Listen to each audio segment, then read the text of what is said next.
শগুনৰ জাক পালেগৈ অযোধ্যা।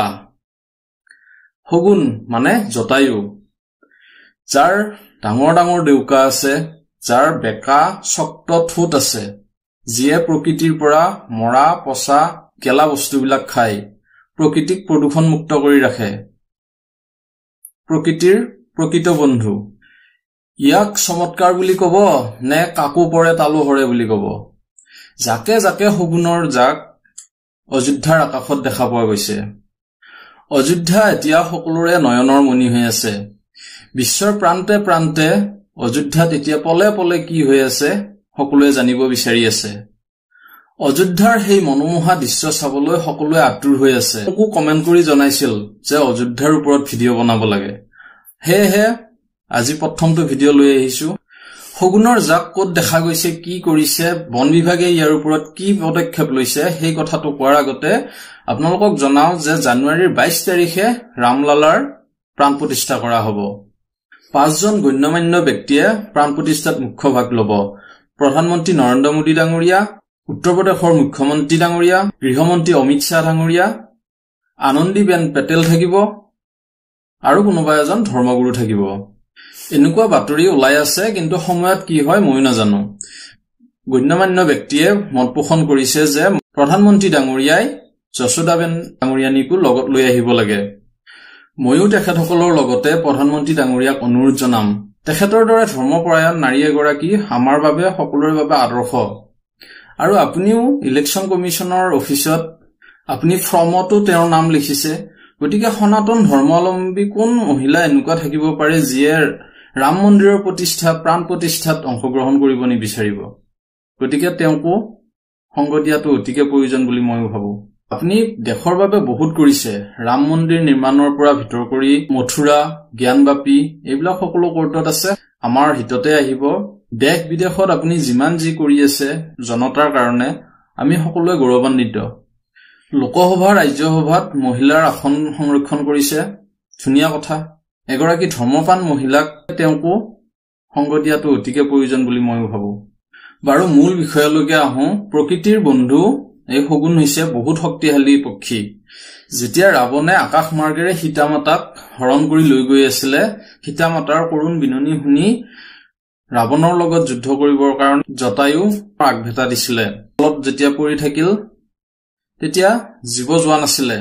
যেতিয়া ৰাম আৰু লক্ষ্মণ সীতা মাতাক বিচাৰি বিচাৰি আহি সেই পথত পালে, তেতিয়া জটায়ু পক্ষীক তেওঁলোকে উদ্ধাৰ কৰিছিলে। তেতিয়া দেখিয়ে লক্ষ্মণে ভাবিলে এই ইমান ডাঙৰ ভয়ানক পক্ষীটোৱে নিশ্চয় সীতা মাতাক কিবা অনিষ্ট সাধন কৰিছে।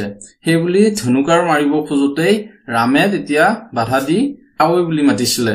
তেতিয়া ভগৱান শ্ৰীৰামে কৈছিলে যে অমৰ হোৱাৰ বৰদান দিওঁ, কিন্তু জটায়ু পক্ষীয়ে পৰম ধামলৈ যাত্ৰা কৰিবৰ কাৰণে শ্ৰীৰামৰ পৰা আজ্ঞা বিচাৰিছিলে।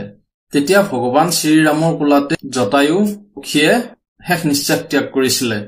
এই স্থানটো বহুতে কয় কেৰালাত আছে আৰু কিছুমানে কব বিচাৰে এই স্থানটো ছত্তীশগড়ত আছে। জাকে জাকে শগুন এতিয়া অযোধ্যাৰ মিল্কীপুৰত দেখা গৈছে। এয়া ঠাণ্ডা খান্দাচা আৰু গাঁও ধৰলি। জাকে জাকে শগুনৰ জাক দেখা গৈছে। কিছুমান গছৰ ডালত, কিছুমান আকাশত, কিছুমান মাটিত পৰিছে। ভিডিঅ' চাই থকা বহুতে হয়তো শগুন দেখাই পোৱা নাই, কিন্তু এই শগুন প্ৰজাতিটো বহুত আকাশৰ বহুত ওপৰলৈকে উৰি থাকে আৰু বহুত ওপৰৰ পৰাই তলত ক'ত মৰা পচা বস্তু থাকে সেইবোৰ লক্ষ্য কৰিব পাৰে আৰু তাত আহি সেই মৰা পচা বস্তুবিলাক খাই প্ৰকৃতি প্ৰদূষণমুক্ত কৰি থয়।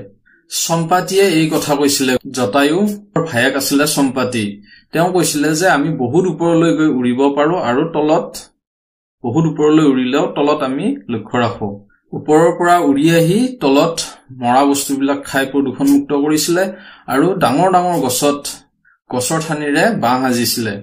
ডাঙৰ ডাঙৰ গছ যেনে থোপ গছ, ডাঙৰ শিমলু গছ এইবোৰত আমি দেখিছিলো, কিন্তু এতিয়া সেই গছবোৰো নাইকিয়া হৈ গল। শগুনো বিলুপ্ত হবলৈ ধৰিছে।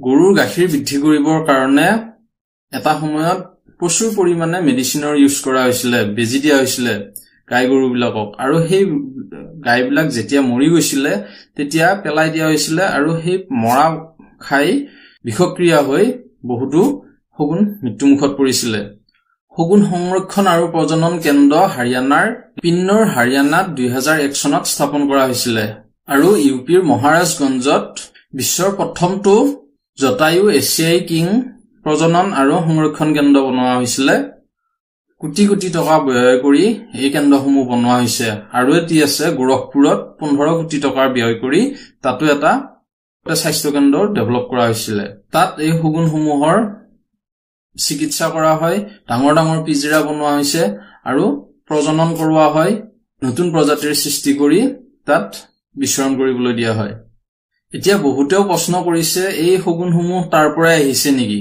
বহুত ৰাজ্যতটো শগুন দেখিবলৈ পোৱা নাযায় উত্তৰাখণ্ড হিমাচল অসমকো ধৰি আজিকালি দেখিবলৈ পোৱা নাযায় সকলোবোৰ বিলুপ্ত হৈ গৈছে আপোনালোকে কি বুলি ভাবে এয়া এটা সংযোগো হ'ব পাৰে নহয়তোবা এনেকুৱা হ'ব পাৰে ৰাম ৰাজ্যত ধৰ্মৰ উদয় হৈছে নাৰীৰ লাজ বচাবৰ কাৰণে ভাৰতবৰ্ষৰ জটায়ু মৰি গৈছিল কিন্তু আজিকালিতো নাৰীসকলৰ লাজ বচাবৰ কাৰণে মানুহেই কেয়াৰ নকৰে যেই নহওক ৰামলালাৰ প্ৰাণ প্ৰতিষ্ঠা হোৱাৰ ঠিক আগে আগেই সলনি হৈ গৈছে অযোধ্যাৰ সকলো দৃশ্যই সলনি হৈ গৈছে আকাশত জটায়ুৰ বিচৰণ হৈছে অযোধ্যাৰ চুকে কোণে ৰাম ৰাজ্যৰ শান্তি সম্প্ৰীতি দেখিবলৈ পোৱা গৈছে মই পৰাশৰ শৰ্মাই অযোধ্যাৰ প্ৰতি নিউজ লৈ আহি থাকিম আৰু ভাৰতবৰ্ষত 9 প্ৰকাৰ বিভিন্ন ধৰণৰ জটায়ু দেখিবলৈ পোৱা যায় বাল্মীকি টাইগাৰ ৰিজাৰ্ভতো কিছুমান নতুন প্ৰজাতিৰ শগুন দেখিবলৈ পোৱা যায়